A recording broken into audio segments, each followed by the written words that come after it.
Hey everybody, welcome to another episode of Real Talk Bluegrass, episode 5. What an episode we are going to have today because we are welcoming award winners Brooke and Darin Aldridge along with Jason and Mackenzie Wood of the Wood family tradition. So let's bring them on, let the fun, and let's get real on a Thursday evening here on Real Talk Bluegrass. Well, welcome everybody. Thank you for being here. Hey. So this is going to be exciting. This is first, obviously, to have husbands and wives together who perform on the road and live every day side by side. And it's going to be fun to hear some stories on and off the road, kind of getting a little personal, but also having a lot of fun with it all. So, of course, first and foremost, welcome. Of course, 3-time Female Vocalist of the Year, and once again nominated this year for 2020 Female Vocalist of the Year Award. Plus, your hand in vocal work with Gina Britt in the collaboration category. So a couple nods for Miss Brooke Aldridge. That's got to be a cool feeling once again being a 4-time nominee with Female Vocalist of the Year. Absolutely. I mean, it's an honor to even be considered, in the rounds that you go through to get to the last round, and then in the top 5, of course, too. So always humbled and overwhelmed by that. To be in such a great category with such incredible women that I admire in this business. And of course, Darin, Mentor of the Year from the International Bluegrass Music Association, 2017. So we're going to pick your brain a little bit about mentorship, and how is that feeling for you to receive that and be knowledge for what you do outside of playing? It was very humbling too. I've just always enjoyed getting to teach folks, getting to work with other bands, and when the Earl Scruggs Center come into town, I did a lot of help with that, getting it started, and I go work with some classes there. Everybody in Cleveland County from grade school gets to come visit the Scruggs Center. And I do a little exhibit for them, talk about each instrument, perform for them, even put the banjo in a lot of them's hands, let them learn the little 5-string. And so that was a good thing. And then just producing some bands and working with some other folks. And I was just real tickled. They honored me with that for Mentor of the Year. I had a lot of good mentors coming up myself, so I just passed the torch on. That's exactly what it's all about. It's passing it on and utilizing that mentorship and obviously handing it over to the next generation. Of course, Jason and Mackenzie Wood, tell us a little bit about you guys. Of course, we all kind of know the history and the togetherness of Darin and Brooke, but of course, we're going to go deeper with that because there's some things that folks don't know, and we're going to, pick at them a little bit. But for you two, the Wood family tradition, kind of new to the scene, but you guys have been performing for a long time. So tell us a little bit about yourselves and the band. Go ahead. The band Wood Family Tradition is sort of I think like a second and third generation band that stems from Jason's grandfather, A.L. Wood, who was really big in the scene in the 70s and 80s, right?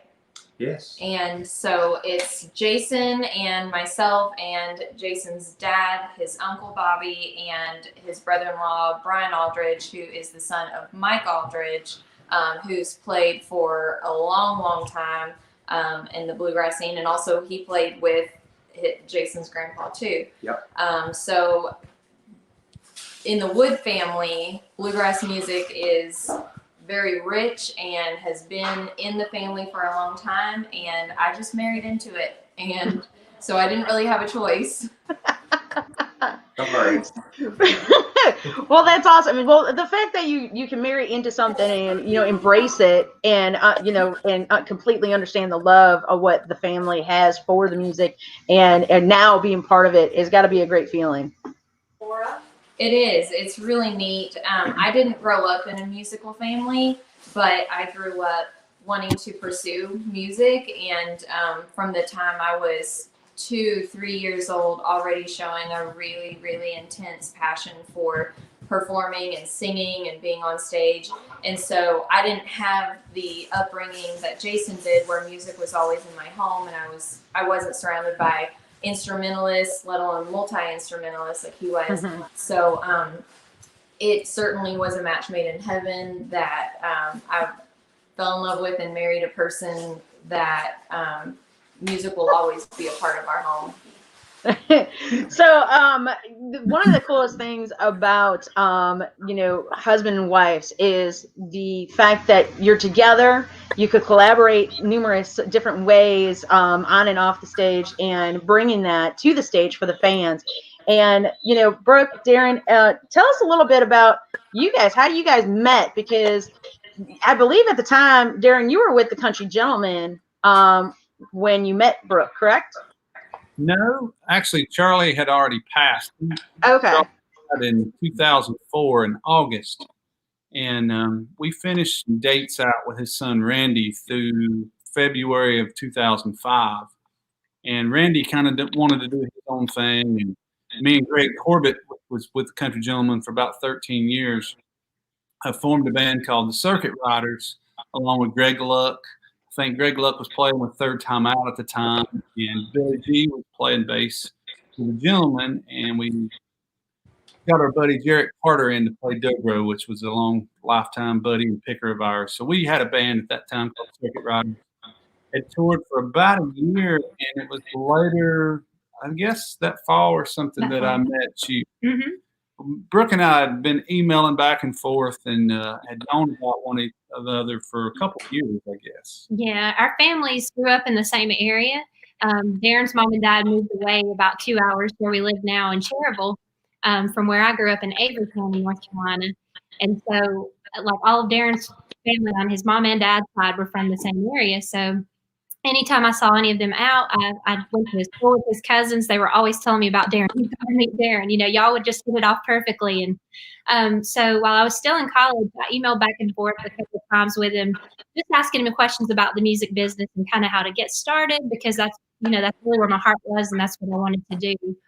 And then later on, who would have ever known that we would have met in person? He came to fill in with a band that I had put together with a good friend of mine from my home church.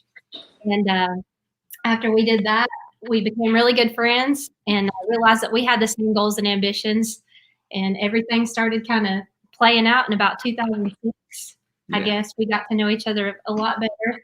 I took her to Stigma one year to the Bluegrass event that had in February, and that's a good date right there. Yeah. Performing, occasionally we'd get Brooke up to sing, on stage, and she immediately stole the show from us. And I saw that, maybe me and Brooke need to put a band together.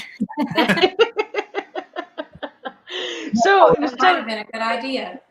Yeah. So tell us about your guys' first date, if you don't mind. Darin and Brooke first. Our first date was actually the first day that we met, I suppose. We had a church we played that morning, and then Darin, he kind of asked me. I'd met him before, in person, because like I said, we'd only talked over email.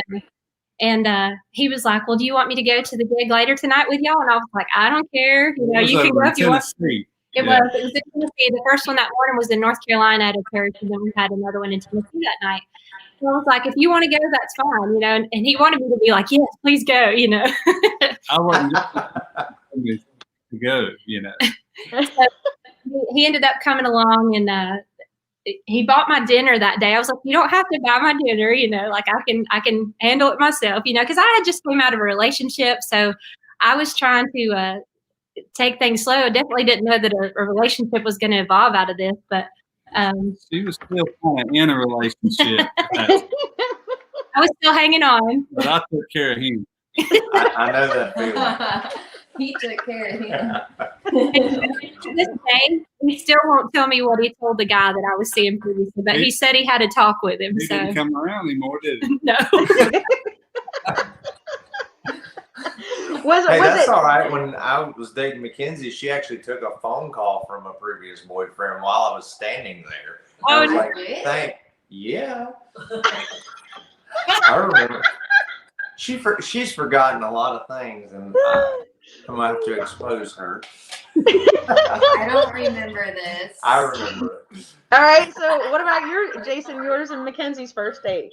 Yeah. So I was playing with Audie Blaylock at the time, and Mackenzie and I had met on Facebook actually, and she was mutual friends with some of Dole Lawson's band members and stuff like that. And I was like, hey, she's a cute girl holding a guitar. I'm just gonna friend request her. I really had no intention, and we just got to talking, and I told her that I saw that she was going to school in Southern Missouri, and I told her we were going to Branson to play at Silver Dollar City. And she was like, oh, well, I go there all the time. I'm only like 30 minutes away from there. And I was like, well, great. We're playing there in May. Yeah, it was in May. May, okay. May 14th. 14th. When did we get married? June 16th, 2012. No. I'm just kidding. Yeah, that's right. So we went, so it was in May. So it was like a month. We talked, we texted, we talked on the phone a few times, and we Skyped. And Skype was popular then. Yeah, that was before FaceTime. Yeah, this was like the pixelated Skype. This was really, really bad. And I wanted to Skype with her first, but just to make sure that she wasn't a man. Because it wasn't sure, it was 1,000 miles apart, and I wasn't sure. I was like, it's just not my thing. I'm sorry. You can't trust anyone that you meet on the internet. Yeah. I would not recommend what we did to anyone. No. Very dangerous. I was gonna say, I think it's kind of interesting because the fact that Darin and Brooke was emailing each other before they really started dating, and then the fact you two met online. I mean, it's kind of interesting how I guess that's the modern technology though, because it's people's schedules just crazy busy. If they don't really get a chance to go out and do much, and you're trying to find someone who has the same interests, and that you kind of end up in that boat, I guess you could say, right? I'll be very honest. When I friend requested her, I was like, this girl is a knockout. She's not going to accept my friend request. And I was like, there's even no point, Boyd, of even trying it, or even trying to talk to her or get her phone number or anything. And then I always tell everybody, so we went to Branson. She ended up coming to our show and watching it. And that was kind of our first date. We walked around Silver Dollar City. And then from there on, she couldn't keep her hands off of him. That's how he likes to tell the story. There is always two ways of the story. That's for sure. Hey, Sarah, whatever it be. Oh my gosh.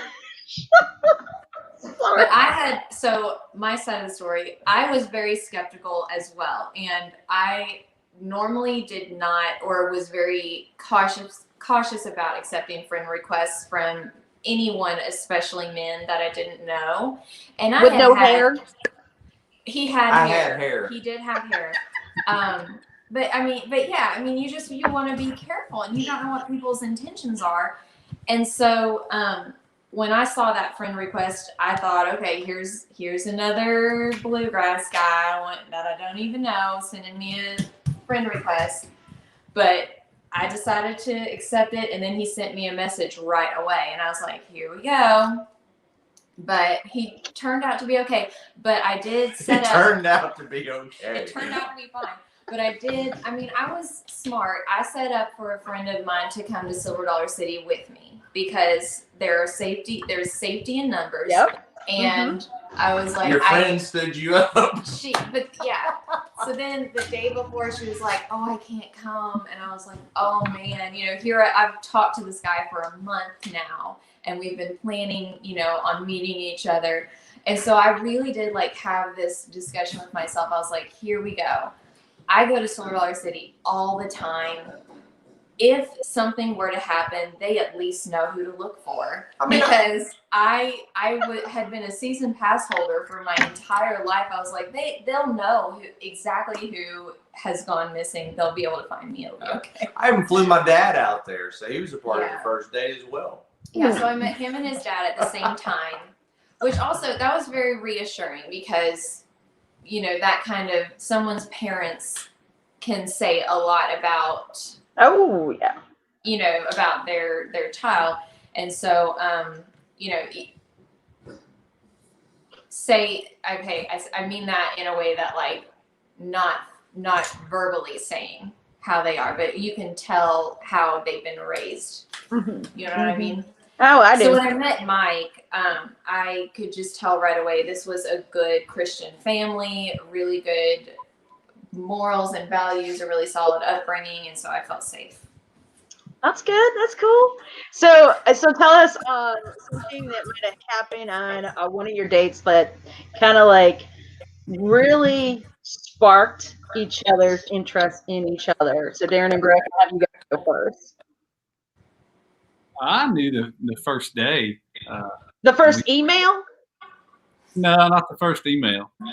But the first time that I saw her and we got to sing together. Actually, the two other guys was singing with her in her band, and I was Clay Manlin, and I knew right quick that I wanted to sing harmony with her. You know, Mm-hmm. that kind of part was really good. But on the front row in the front pew, when the preacher was there and asked us, well, somebody next to you was going to pray, so it was just me and Brooke down on the front row. So we got to hold hands immediately right there. It's kind of special as well. What would you think after that? I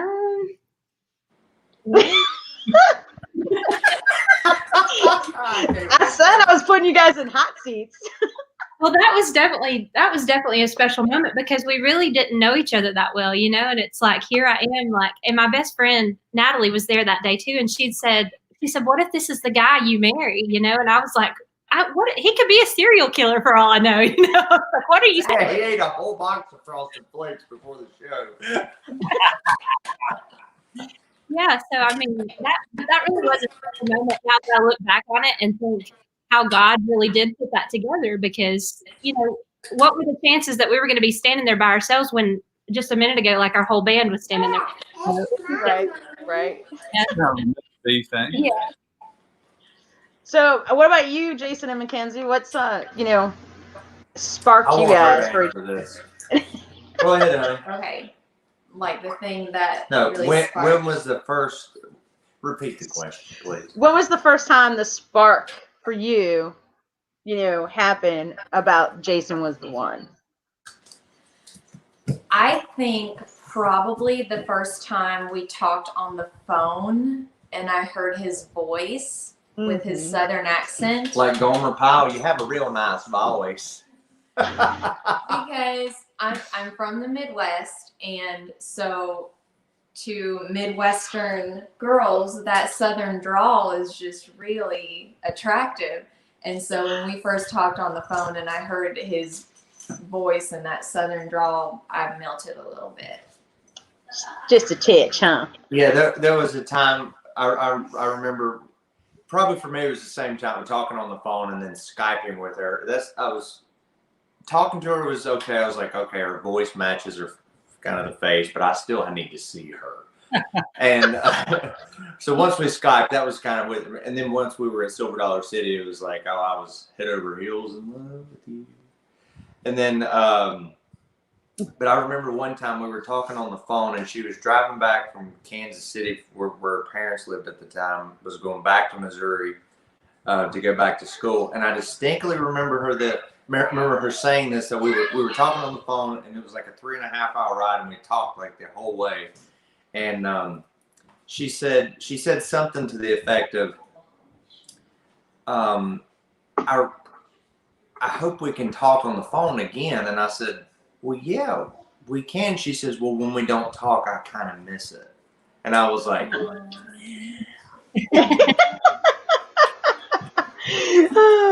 I was like, we'll talk again. Yeah. Oh no, I agree. I mean, it's that when you first hear that person's voice, believe me, I'm in radio, so it's the key thing, Yes. Yeah, that's a good one. So so now that we got the relationship stories going, there's more that I could. I mean, gagging when I asked her to marry me. Stop. I mean, What is so obviously, you know, with COVID-19 happening and obviously shows being canceled and things like this, what has there been something that you guys have been doing that you normally don't get a chance to do because you're on the road performing, you're from going to show, concerts to concerts, and town to town? What is something that you guys been able to embrace during this time? Darin and Brooke, what's something you guys been doing and enjoying? Well, we've been doing quite a bit of things. We've been, diving more into our songwriting because we don't always get a lot of time to do that. I still work another job. So we get time to sit down and write. It's very rare. So since we've been home since March, we've wrote a lot of songs and decided to share those on our next album. But we've also Darin's been playing a lot more golf. I've been going with him here and there, but not as much as he has. And then kayaking, of course, we live pretty close to a lake, so we go over and kayak and ride the boat quite a bit at his dad's house. So that's been really relaxing and nice and something we love doing. But like I said, we just don't get a lot of time to do it. I'm coming to y'all's house. Come on over. They like to kayak. Also, we've been interviewing people from North Carolina, musicians, older musicians, and listening to a lot of their history and different places that they kind of grew up and jam sessions they had at different venues that meant something to them in North Carolina. So we've been doing that. We've got 5 or 6 of those. Jason Burleson.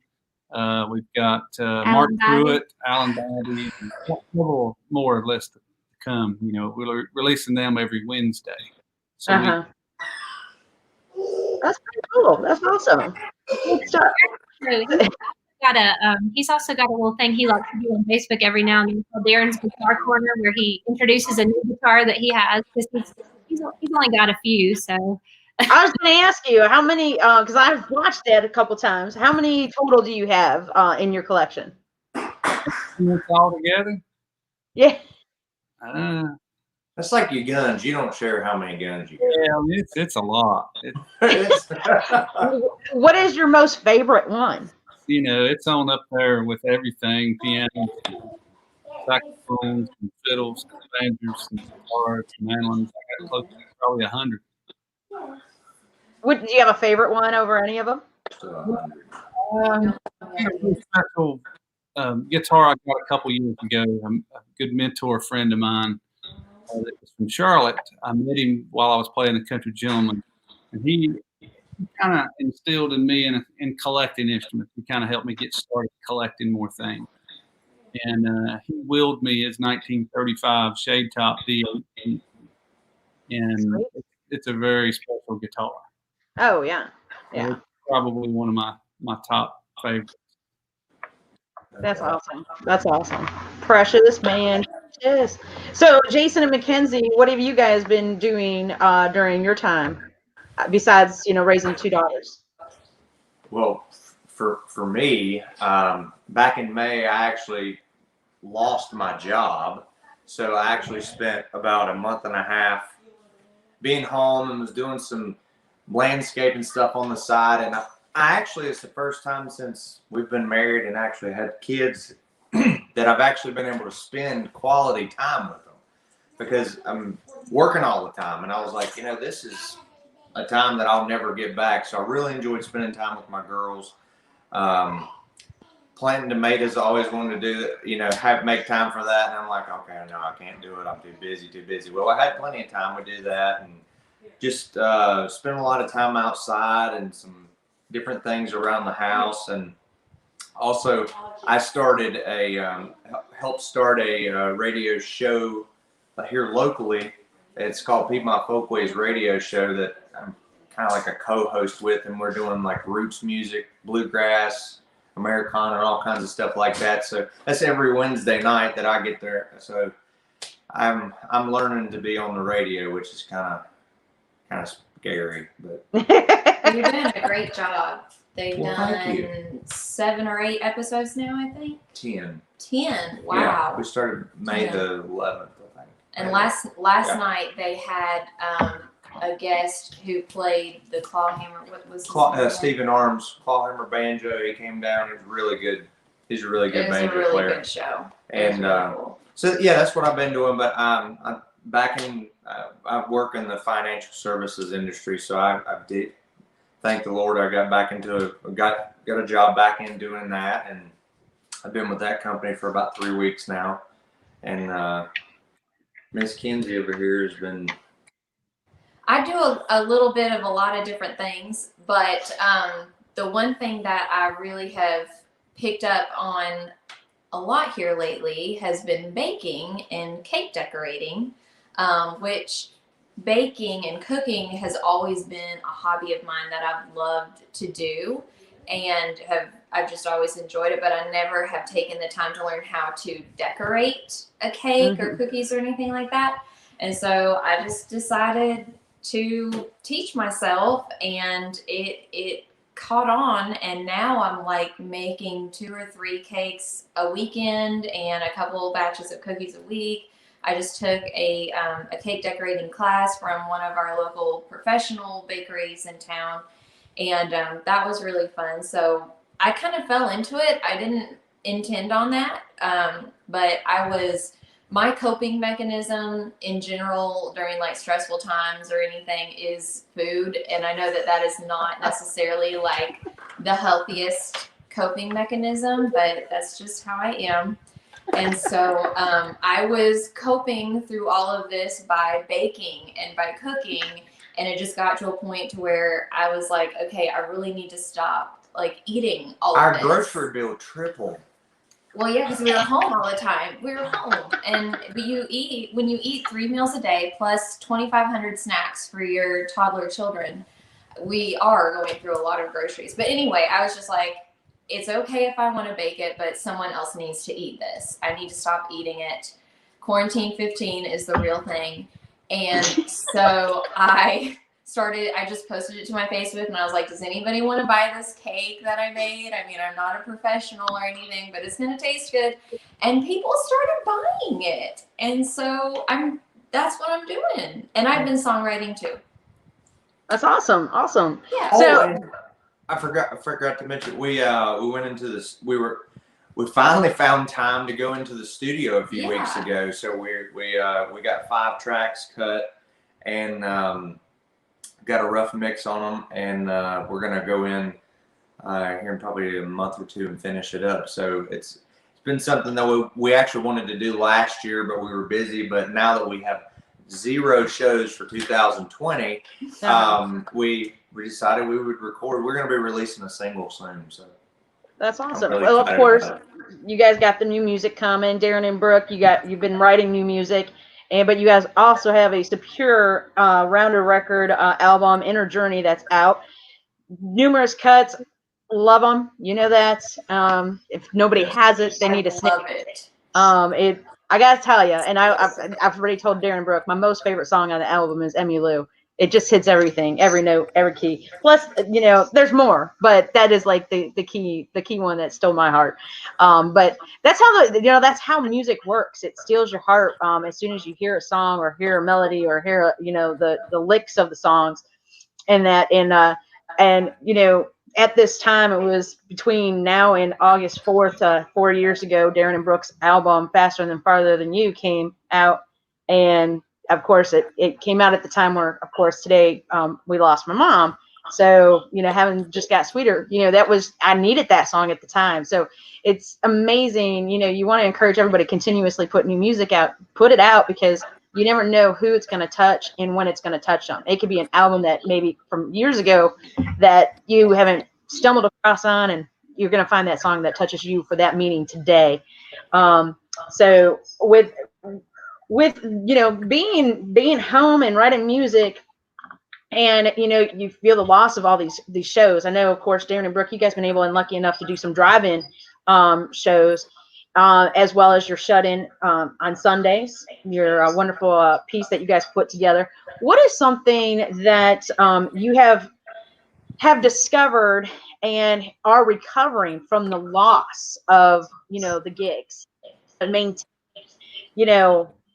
the knowing that this is going to end, this is not going to last forever? And how are you guys feeling about recovering from this during this time to prepare for yourselves to get out there in the new year. We're going to run into the new year faster than anything because, you know, we're more than halfway there now. So Darin and Brooke, what is something that you guys have recovered from and are discovering from the loss of the shows to what is going to be ahead? Well, I think when it does come back and we can get out and do more shows, everybody is going to appreciate it more. From artists, fans, the theaters, the venues, festivals. It's going to be a brand new day for everybody. And during this time, we've got to communicate with fans and make new ones and people just like this on social media that you really didn't look at that before because it was just pastime. But now it's a way you do it every week or every other day, and you know you get more people commenting and seeing you live from your home. So it's a totally different way of communicating, and I think it's gained a whole lot more fans that way too. And people discover different artists by just doing more people at home. So that's what I think. It's going to be a great new day when we get out there and be on the road again. Has this gotten you guys to learn technology a little bit more, social media a little bit more, and understanding how it all operates? Definitely. You know, I've seen that our numbers have went up as far as followers and stuff like that go too. Because like Darin said, you know, people may not always have time to get on social media, but since they've been home, maybe they've created these new social media pages. Never thought that they would be interested in social media, but you know, what else did they have to do? I think it's really made us, as well as everybody, appreciate that sometimes it's okay to stop and slow down and just take life in. You know, that you don't always have to be someone. And I think that's been an eye-opener for everybody. So at first we were kind of sad about being home, but at the same time, it's been kind of nice to catch up and realize that, you know, we're married and we should take more time for the things that we love and each other. So. Well, and before I have Jason and Mackenzie answer this, so do you guys feel, Brooke and Darin, that, like you said, you're married, you're on the road and performing together, but here you come to a stop and it's kind of like, we're married, you know, it's like kind of basically like meeting each other personally on not a business level. Here we are, you know, personally. Has that, like, do you think it's embraced your marriage and tightened it even more so during this time? Absolutely. I mean, we're always together, you know, being on the road.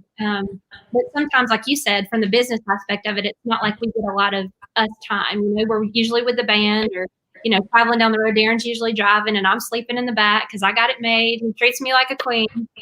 So, you know, it's just really been an eye-opener to, like you said, to stop and think of how nice it is that we can enjoy each other's love and marriage and be home for a minute. So. Right. And it's like your home finally was like, wow, I have owners, right? Right. And then it's like, when you go to the house, you're getting on my last nerve. So.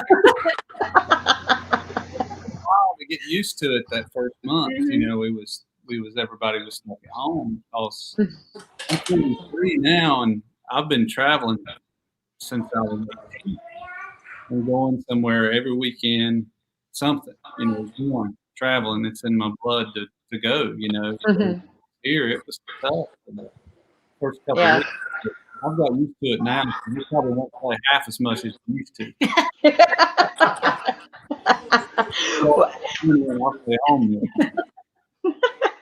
So, Jason and Mackenzie, how about for you guys? What is something that, you know, has really, during this loss, kind of you're rediscovering and what you could do for the in the near future when everything kind of moves back into a high speed?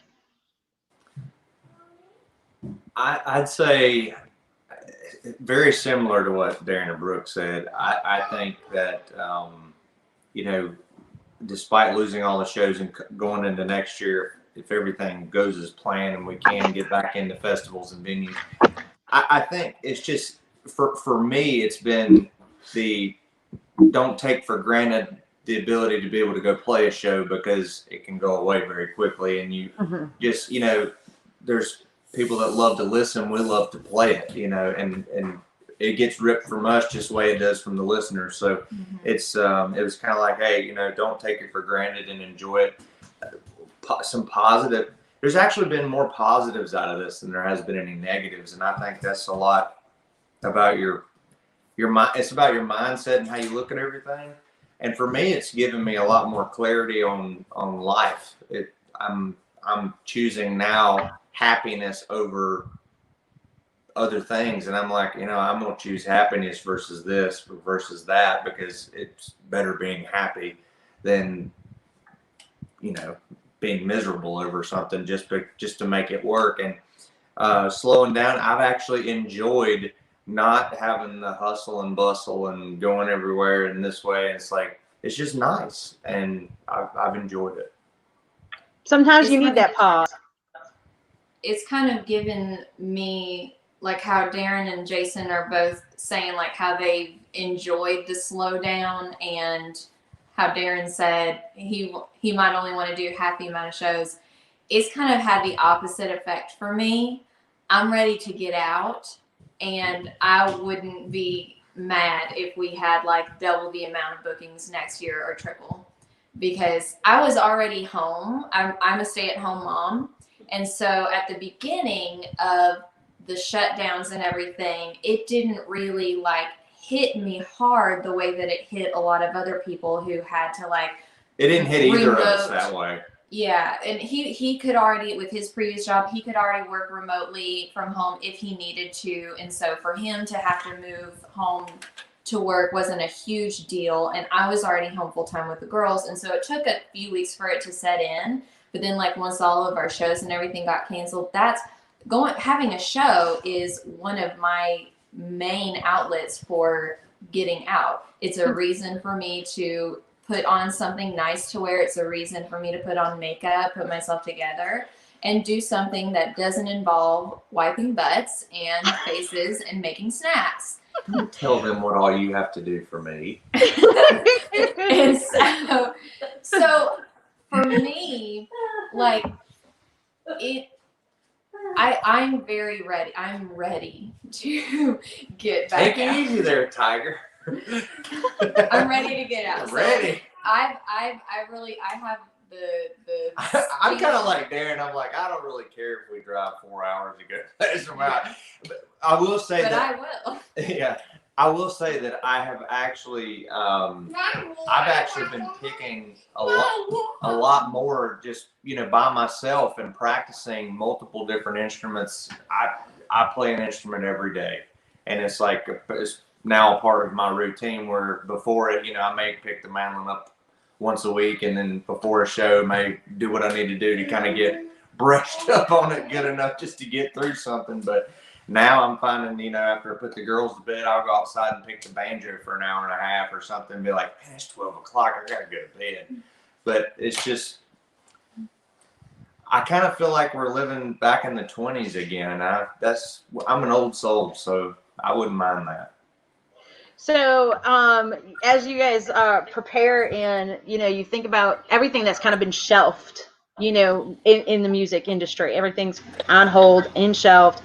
What is something that you found and are finding that you're a little bit more passionate about the music, about what you do for, entertainment, of entertaining others? What is, something that, when you think about it, everything got put on hold. I'm used to like going to work, going to shows. July is usually my busiest month. I'm hardly home. I'm out at festivals and things like that. But it kind of was a rude awakening. Okay, all that's been shelved, and now it's like, how much more, and how do you pursue, and what are you pursuing to, regain the happiness of where you were and where you want to be with the music? Well, Darin Brooke. The good thing about that is that we can still connect through social media. So even though like we do our Sunday shut-ins and you can't hear any applause after you do a song, you can still read the comments and you can tell that you're making other people happy still through your music, because you're giving them comfort in a time that, in an upheaval for all the world. Everybody's worried about what's going to happen next. And if, people are losing jobs, or, you just don't know from day to day. You're scared to go out. Like I was telling Darin the other day, it's just weird to go to a store now and not feel worried, even though we wear masks and we do what we're supposed to. Like it's never going to be the same. And honestly, COVID's never going to go away. Like it's always going to be around, just like the flu is, you know. Yep. But it's been comforting for us, I know, and as well as for other people to connect through social media still. So we're grateful for that. And, Yeah, I think we're as passionate about the music as we've ever been. absolutely. We was very passionate about it before, so that's not went away or gained me, I don't think. As artists, it's something you set out to do, and you grow as artists, and you grow in the song selections you chose or you write. And I think that's got better for me and Brooke that we have more time to study on that in the last 5 or 6 months. So Jason and Mackenzie, what about you guys? For me, from a musical standpoint, it's, you know, during obviously from this time, I've really kind of branched outside of bluegrass just a little bit. You know, I've always been bluegrass, and you know, learning more. And I've always been a fan of like older country. I don't like the new country. I'm sorry. I like the older country stuff, and you know, just branching outside, listening to some of that, learning to play some of that, and you know, even like Piedmont blues and stuff like that, and some old gospel stuff. It's just, I'm just finding I've always loved older music, but I'm finding myself, okay, now I'm actually listening to it more, and because there's the time to do it. But it's just fun. I mean, music has always been a part of my life, a part of my day, every day. And, you know, whether it's singing something, playing something. I mean, I have an instrument in my office where I take lunch. I pick during my lunch break because it just clears my mind. But it's just I don't know. I don't know what I'd do if I didn't have music. And I'm not. I talking about the Facebook and social media stuff. There's times that I'll be sitting there after we put the girls to bed, and I'll just grab the guitar and start just picking a song or something. I'll just go live because I'm like, hey, I'm tired of playing for myself. If somebody wants to listen to my horrible guitar playing, you can listen to it.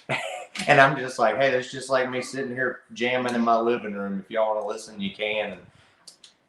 And people get enjoyment out of it. Yes. I'm sorry? I've tuned into that a couple of times. Have you? I'm sorry. Yeah.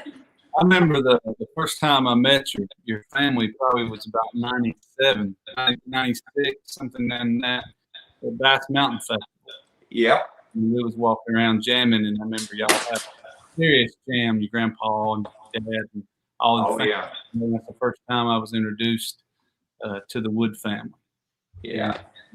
Y'all had one of the best jams going in the whole park.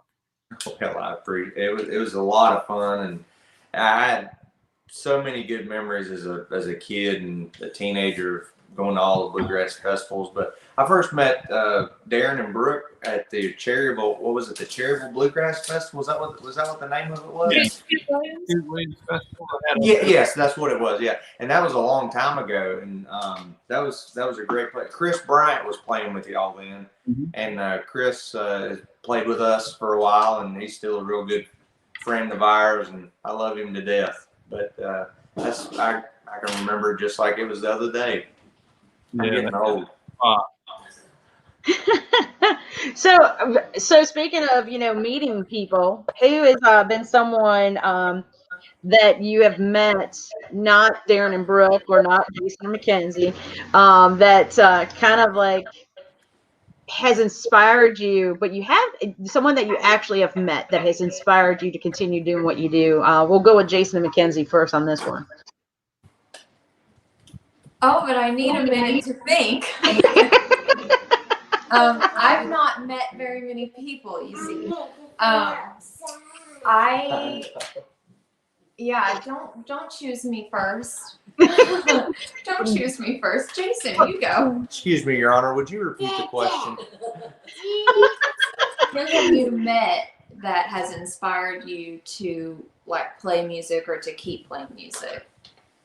Besides Darin and Brooke. During this time or my life? Just your entire life. Oh, so many people. I mean, you only can pick one. Oh, Tony Rice. And my grandpa, A.O. Wood. Those are the biggest two. Who have I met? The biggest two in my whole life. No one. The very first, I remember the very first time I ever tried singing. My parents had one of those big cheese wagon conversion vans, you know, had the TV in the top, you know. There was a reason. There was a reason for it. And we had my grandpa's Kentucky Country Home album on a cassette, and it was in the cassette player, and it was playing. And I remember I was maybe 8 or 9 years old, and I climbed up in between the seats between mom and dad, and I said, I can sing the high part, because my grandpa was singing high baritone on Lonesome River. And they were like, I remember Daddy turned around and said, oh, you can sing that? And I sit there and I was mimicking exactly what my grandpa was doing. And they were going, he's singing it. He's singing it. And I was like, they're doing it. There you go, Goober. They're doing it. They're doing it. But no, so yeah, my grandpa and Tony Rice, I mean, just the stuff he did, both of them did. They're my biggest influences. I would say, now that I've had a moment to like sit on this, I've not met very many people, honestly. I'm so sheltered, but I did meet Ricky Skaggs one time, and I am a really big fan of his, and he has inspired me. But I would say like the person who started the inspiration for me. Let's see if you're thinking what I'm thinking. His stage name is Redneckers. And Darin Brooke, if y'all played at Silver Dollar City, I'm sure you have, back in like the 90s and early 2000s, he was a stage performer there, and he was a one-man show, and his name was Redneckers. And beautiful, amazing voice, wonderful guitar player. His real name is Keith Allen, and he doesn't play at Silver Dollar City anymore.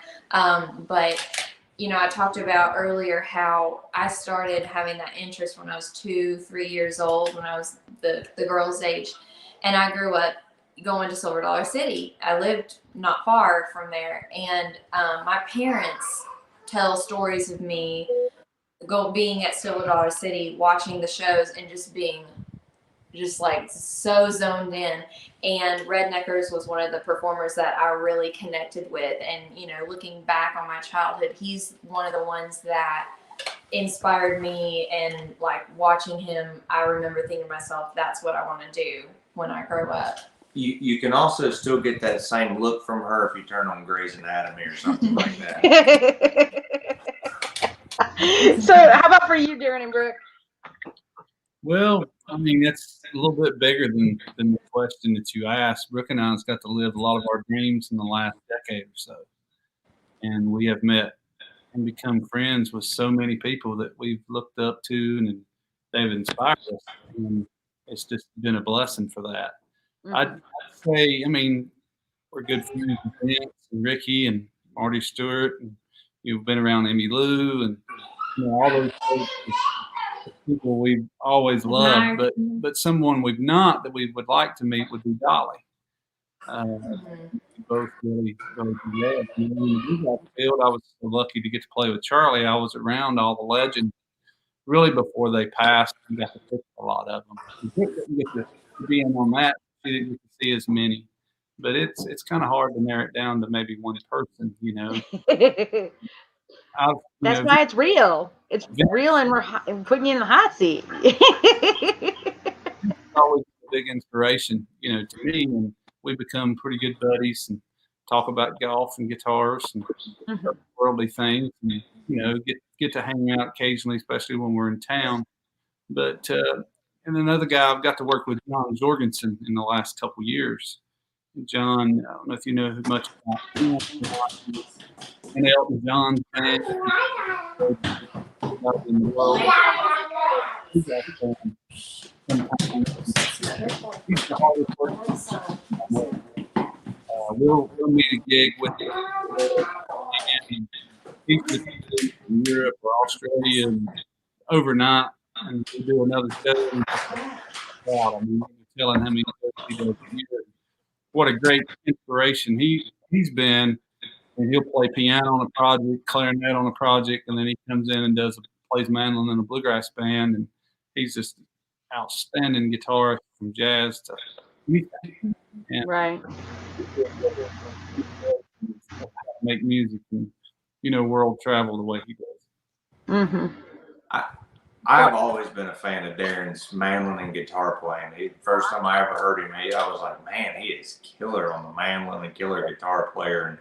And one of the very first times I remember, I think we were playing at Pretty Fest in North Carolina, and Darin complimented me on my singing. I was like, holy cow, I can't believe I got a compliment from him on my singing, and that just made me feel, I was very humbled by it. But I love y'all's music, and y'all wonderful singers and wonderful musicians. Y'all are amazing talents.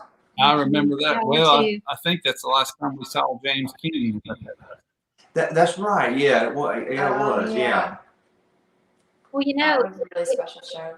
it's been really special for us the last couple of years too to get to travel with Jimmy Fortune and John Cowan. They've been big inspirations to both of us and really kind of helped me come out of my shell even more than Darin has too, because they're both such powerful singers and people that I've admired in the business for a long time. So that would be some of my favorites too. Absolutely. So, yeah. So as we're talking about performing and folks that you've looked up to and admire and that, so what do you guys feel about a lot of when you go to shows and you're on stage and that, how do you guys decide on your stage attire for the performances that you do compared to whether it's a festival to a auditorium concert to a church? I mean, how do you guys decide on how you and the band are going to be dressing for your how do I want to say it, the imprint that you're going to set on everybody's memory of seeing you guys live? So Darin and Brooke, go first. Well, you use common sense, really. If it's What's that? festival, and it's 110, I'm not going to wear a 3-piece suit on stage. I mean, I just don't have to. So you just look nice and look comfortable and presentable, I think, is the thing, It's not going to sell you. It's the people and the music that you are and represent. Do you have like a go-to pair of shoes, Darin, that you wear to make you comfortable on stage?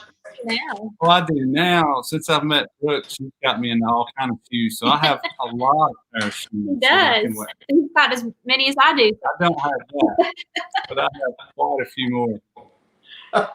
Well, I think, like Darin said, it depends on like if you're outdoor or indoor. If it's hot outside in the summertime, you're going to wear like more like, I would wear like a summer dress or something that's still dressy, but not like sequenced out for me. Now, if we play a more like a more formal kind of thing, or indoors, sometimes like at a venue, a theater or something, then I will wear like a more formal gown or something like that, just depending on our audience too. Right. So, yeah. But it's fun to get all gussied up. Oh yeah, for sure. I mean, you guys always look good during IBMA for the award show. Always looking great, looking fabulous. As performers, you want to dress and represent yourself as a performer, and not just somebody that just walked up there off the street or off the crowd. Right. So you don't want to be wearing Crocs or anything, right? You don't need to be on stage anyway if you look like that. So.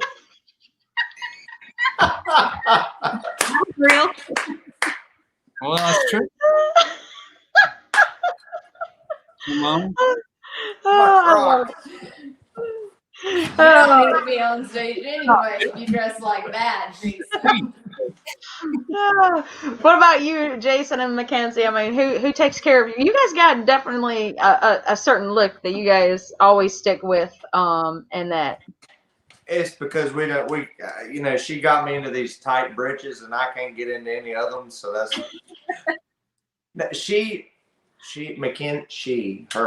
Mackenzie. She is we call her our wardrobe designer and fashion stylist. Yeah, for the group. It's everything's got to match, and it's got to coordinate, and it's got to have certain color. And I'm like, I don't want to wear this. It's 95 degrees outside, but you need to wear this tie and this long sleeve shirt and this wool vest. I don't want to wear those nice shoes, Mackenzie. I want to wear my Crocs. Why can't I wear my Crocs? Ain't nobody going to be looking at my shoes. I don't wear my Crocs. No, that's her Crocs. The lies you tell. If you want to get deep, I can make it happen. I do try to get everyone coordinated, and I normally start with whatever I'm gonna wear, and then I pick their colors off of my dress. And so I have a certain long pink dress that I wear frequently because I just love it, and so I have a color palette that matches it that I have all the guys wear, and as a result, we all are very coordinated. So my brother-in-law, Brian Aldridge, he played band on the sideline for several years, and he plays the band with us now. He played with Constant Change. And sometimes my dad will wear one like a felt hat. My Uncle Bobby will too. And I don't know. And you wear a bow tie. I wear a bow tie, or I'll wear and a vest. Can I talk? Yeah. Or just a necktie.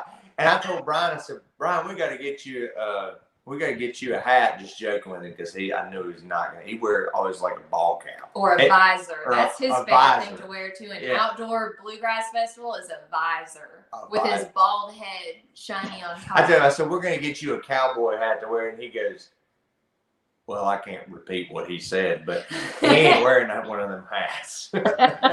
And sometimes it's a little hard for some of the guys to put on a necktie, except for like a church service. But if it's, I enjoy getting dressed up and stuff. It is fun getting gussied up, like Brooke said. So, oh yeah, it does. Yeah. So, of course, when you think about at being the artist that you guys are, and is it hard for you guys to recognize what you don't know about the business or about what you do? I mean, is it hard, Jason? Yeah. I mean, you learn stuff all the time. I do. Yeah. It's quiet, but I don't think it's all fun. No, How about you, Mackenzie? No, it's not hard to recognize what we don't know, because I definitely recognize how much I don't know about a lot of things, and I try to be very honest about it.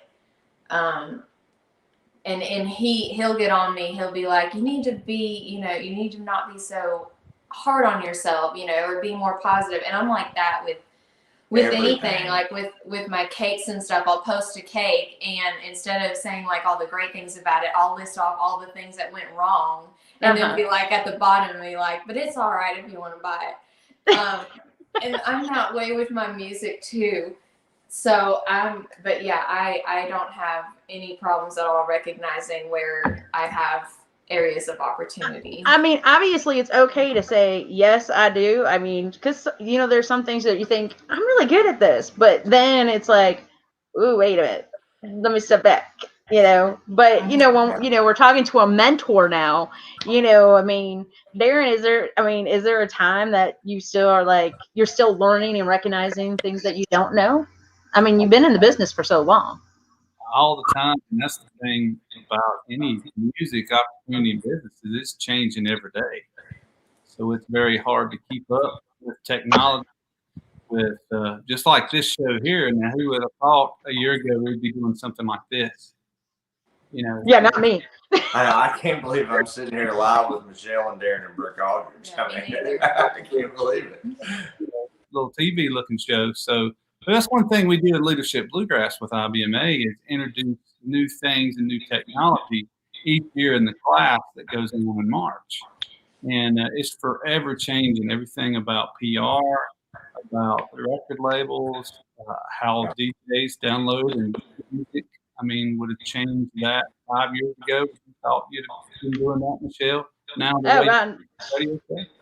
no, I mean, after doing leadership, I came out of there and I was like, okay, what do I start? Do I start on my shows on Facebook? How do I revamp them? And then it was like, okay, what can I do for the station? And how can we revamp, our look and things like that? Not necessarily the look, but to reach certain people and make sure they know how to, connect with us. And that's why one of the things is the first thing I did was combine both my shows into one Facebook page, because that put me like at 4 pages, and I'm like, I can't do that. I mean, that was just like crazy. And then, everybody was like, well, you should have an Instagram and have it all connect. And I'm like, okay, this is like, I was like, mind blown, I was like, all right, got to study up on that.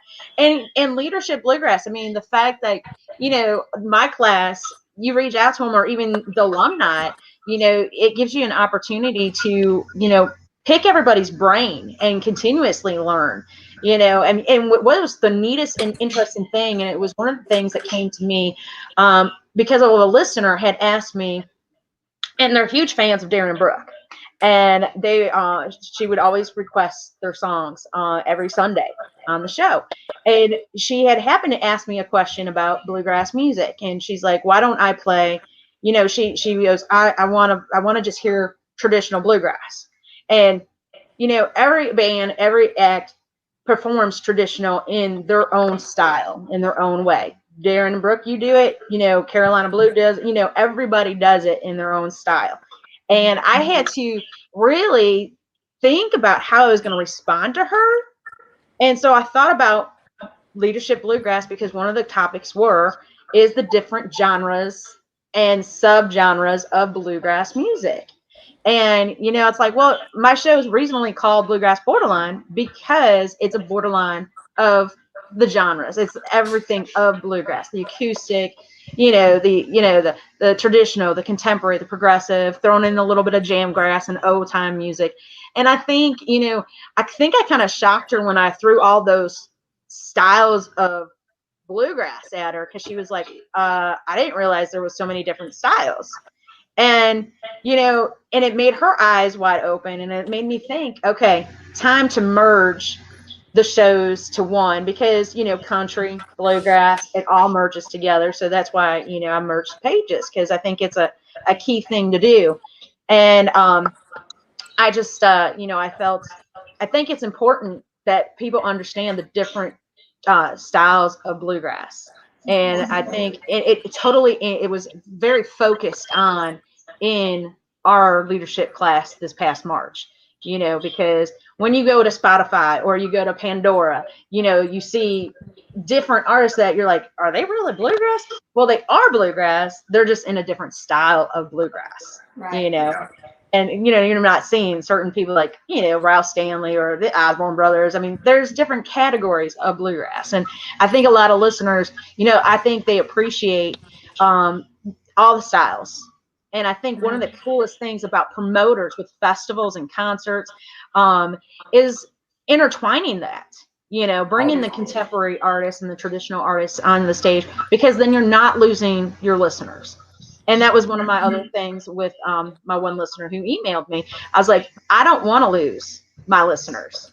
I want to keep them. I want to keep them from, my Sunday show through my Friday show, whether they're listening to me on my online shows with the Bluegrass Show during Wednesdays and Thursdays, but even the country show during the week. It's like it all ties in together. And that's why I started intertwining a lot more interviews on the show with bluegrass artists. Well, to be honest, we play classic country. Most of my artists are not alive. It's kind of hard to, interview someone, but the appreciation that the artists in bluegrass and, the 80s, 90s country have for those classic artists are amazing to hear the stories and how they're influenced by them, and so I think it's kind of interesting. And like you said, leadership bluegrass is something that folks, should embrace if they're in the industry and, apply for it. And I know that's going to be coming up. Darin, I know you're on the IBMA board of directors. And that's pretty much usually by the end of October, from September into October is the submission, correct? It is. Mm-hmm. So, that's something, if you haven't been part of Leadership Bluegrass, is something to consider, submitting and getting the application in to see if you get accepted into the next class, because it is a wide opening from branding, from just everything. The heated discussions. I mean, Darin, did you guys have not heated discussions in your class? We did. Yeah, I thought for sure we were going to see people flying across the room. People to tears and people getting mad, but everybody coming together and seeing the big picture is the main thing. Exactly. So, I know we are, there's a couple of things I wanted to also touch base and kind of get a little bit inner vibe from you, both or for you actually. How is it that you guys are using your inner strength to make sure the light that shines through your music doesn't dimmer for you personally during this time? Darin and Brooke? Just continuing to reach out to people. We get emails every day about how our music has, touched somebody's life, how they look at us as a husband and wife. So just keeping that connection. I always try and respond to most people's comments. Sometimes it gets a little overwhelming with comments on our post, but I try to go back and look at what people are saying, because if you take time to reach out and comment on something like a picture you put up or a video, then I feel like it deserves to be, responded to, and let them know that we appreciate their support and love. So I've always tried to do that, because this is, the fans are the reason we do what we do. And, you've reached out to somebody and touched them in some way, that to me makes what we do some worthwhile. That's why we do what we do. It's not about the fame, and it's not about how far we're going to go. It's about who you touch and who you connect with somewhere along the way. And being around the people that we have that I mentioned earlier, like you said, Jimmy Fortune, and, getting to know Vince and Ricky and those guys that I looked up to since I was a kid playing music. I mean, they're real and true people all the time. That's the way they are constantly. It's not a put on show, for anything. And right. Me and Brooke love just to live our lives that way as well. We're the same on stage as we are off. So before I have Jason and Mackenzie answer, Darin and Brooke, what is one thing that you guys could say, obviously to Jason and Mackenzie, to kind of have them continuously light the fire of, of the husband and wife team. Obviously, they play with other family members, but, the key piece, what kind of advice can you give those two as they continue on in branching out in their career? I would just say, continue to get to know as many people as you can. As far as a husband and wife too, just continue that respect, because, if you don't respect each other and you don't continue to support each other in your own, as your own artist too, because yes, we're always together, but we still have, we still bring something different to the band. And never forget that, like always be real and true to who you are. Right. Well, you're a couple, but you're also individuals that have, your own light to shine as individualities as well. I think that's the key thing. Together, as what you represent, that makes it that much more better. As to shine as one, together. Mm-hmm. So, Jason and Mackenzie, how is this, how do you guys feel about your inner strength of making sure your guys' light shines as you guys move forward? Well, I will say, first of all, thank you for the advice, Darin and Brooke. We really appreciate that, and that was great advice. I think that I'll write that down so that I don't forget it. Sorry, we have a fly. If you've seen us like doing this the whole time, there's a fly that won't leave us alone. But anyway, for me, it's about spreading joy, spreading kindness, and just always emitting that and spreading positivity. And through the music specifically, especially when this first started and all the kids were sent home from school to learn remotely for the rest of the year, my first thought was, okay, they're not going to be having music class anymore, or their music segment of the day has now been cut out, and that may not have been true for like some of the upperclassmen, but I know for us personally, for our daughter Ruby, who is in preschool, she no longer had music lessons, even though that there were some academic lessons that were sent home for us to do from home. And so I thought, okay, well, this is my opportunity to step in and have some music time for the little kids. And so I decided to go live once a week or so and do some music time and story time and do little kids songs. And I did that for several weeks, and we're waiting to hear back about how this preschool year is going to look like coming up. But that's something that I, definitely would love to do again if there's an interest there, to continue to just let the music be there for the kids, because that's where my heart is you have to pass it down to the next generation. Mm-hmm. Yeah. For me, I mean, I love performing for people, and I love singing and playing, and I love bringing joy and happiness to people, and through song, music. I'm very thankful that God gave me a little bit of a talent to be able to share that. And me, I've always tried to keep the mindset of, don't let whatever gift that you've been given go to your head, because it can be easily taken away from you. Mm-hmm. So my thing is I'm going to play music as long as I'm able to play music. For me, one, because I love it, and two, for other people, and one, I want to share the gift that God gave me. But I'm always, what's keeping me. I don't look at the future of like what's going to happen or how am I going to keep my light going, because I feel like I'm the fuel to my own flame. So if I'm gonna keep going, that's up to me, and if I quit, that's up to me. But music is always going to be a part of my life, and it may not ever amount to anything for me, but if it does, it does, and if it doesn't, it doesn't. But I try. Going back to the leadership part, I don't think people really understand how hard. We hear thunder. We hear thunder.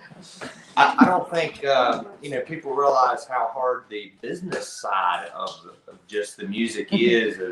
Because me and my dad handle a lot of the business side of it, and sometimes that will put your light out going forward. You're like, I am done. I don't care if we play another show at all. I just sit here and pick. But there's so much to keep everything going, and it's like running an organization, even if you're family, and you can't just fire your dad. No, I'm just kidding. But yeah, that's what I look for me. I'm a person. I'm a realist. I'm a realist type of person. I don't really look at the future. I'm looking at the present and learning from my past and trying to just live each day at a time. So, my dream would be able to play on the Opry. I don't know if I could get through anything, but I'd love to stand there. To set goals for yourself. Yes. Would be to do that. And Brooke and I, all we really wanted to do is play in churches in Western North Carolina. Mm-hmm. And we set out to do that. I was kind of in another band at that time, and then we set some more goals to start a band and start playing regionally and get a record contract, record a record, and that went well. So we stepped it up even more. Well, let's play the whole U.S. if we can. Get other players involved and, keep reaching for the top, and we moved on to other record labels, and, then we got other things in sight for our music, and, had those dreams of playing at the Opry, getting to play at the Nyman, or, playing on big festivals such as Murphy Fest or those type of things. And, you want to achieve those at times you can reach, and then set other goals as you reach. Yeah, don't be afraid to do that. And one of my favorite quotes is, dreams don't work unless you do. And I think that's true in every aspect. So don't be afraid to push for those things that you're really passionate about and love. Yeah, for me, when I remember I was like 20, 21 years old, I was working full time in industrial sales, and I was like, you know what, if I'm ever going to do this, I want to do it, but because I knew I wanted to have a family, I wanted to have kids. I quit my job. I just quit my job to go play music professionally, and it's like no insurance, no nothing. I was like, I've never done this before. So, I mean, I took that leap of faith because I was like, if I'm going to do it, I'm going to do it. And, I got to travel a lot of places, Canada all the way, and I played with James King, got to meet a lot of people, and, it was fun, but, I also enjoy being a dad and a husband. So it's fun too. Always taking those steps is always a good thing. And like you said, making those goals and setting goals. I mean, everybody needs to do that in their life, and be true to yourself, be true to your partner. First and foremost, before we wrap things up, I want to remind folks to check out woodfamilytradition.com for all the new exciting things that are coming in for the family tradition there. And then, of course, Darin and Brooke Aldridge.com for the inner journey. And you have an amazing, great new series on YouTube that you guys have started called Carolina Sessions, as well as your Sundays, shut-in Sundays on Facebook, on your Facebook page. So a lot of great ways to stay connected and support each other, and everybody in the industry is always cool. Again, Brooke, congratulations on your 3-time Female Vocalist of the Year award, going for 4 this year. Again, congratulations on your nomination.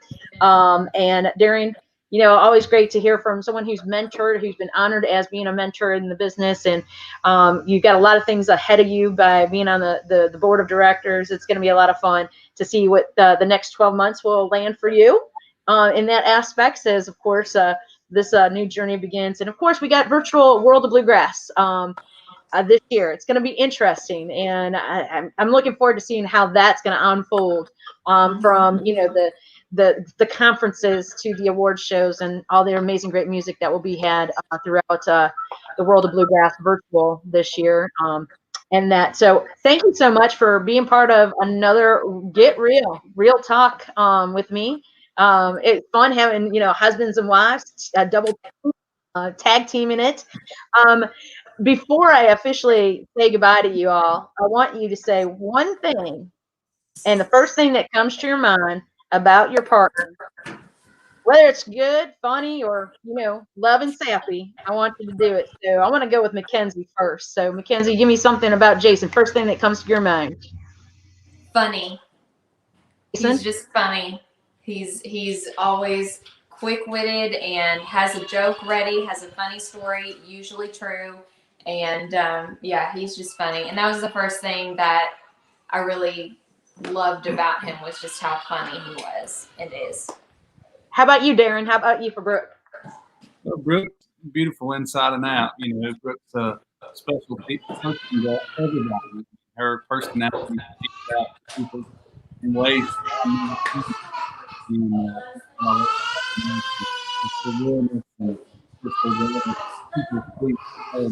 just her personality. How about you, Jason? What about Mackenzie? First thing. There's no thinking. My daughter calls me doo-doo instead of dada. That's the first thing that came to my mind. Mackenzie, she just has a servant's heart. She does. She wants to do for other people. She wants to make sure that other people are taken care of, and she puts other people before her. And that just describes her. She's funny as well. She's different in certain ways. So am I. But she's a lot like her dad and a lot like her mom. but more like her dad. No, I'd say mostly it's just servant's heart. Cool. And Brooke, how about you on Darin? Darin is confident. He's real. What you see is what you get. He's never gonna shoot bull with you. He's gonna tell you like it is, and I love that about him, because that's kind of how we complement each other. Because I'm kind of like shy and reserved sometimes, and he's like, he'll just tell you like it is. So I appreciate that. That's awesome. Well, again, both of you, all 4 of you. I keep saying both because I'm so used, just seeing 2, but tag team. I love it. So again, thank you to Jason and Mackenzie Wood from the Wood Family Tradition.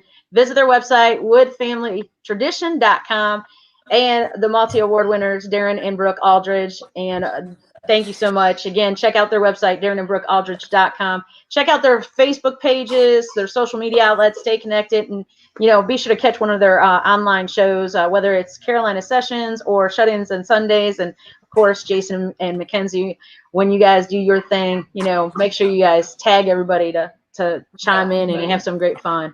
I'm gonna tag you in every post from now on. Well, I appreciate it for getting real with me here on Real Talk. Thank you so much for giving me your time today. Thank you so much, guys. Thank you for having us. Enjoyed it. Bye. Bye. Good to see y'all. Thanks, everybody. Again, Real Talk Bluegrass. Looking forward to the next episode. Will be August 13th. Special guest Bobby Powell of Carolina Blues going to be joining us, as well as Rick Ferris from Special Consensus. Both of them nominated for numerous awards for the 2020 IBMA Awards this year. So looking forward to having him on board. But be sure to keep your grass blue on the Bluegrass Borderline. Catch me on the weekdays with the Smoke Country Jam, but always keep it real with Real Talk Bluegrass. Thanks, everybody.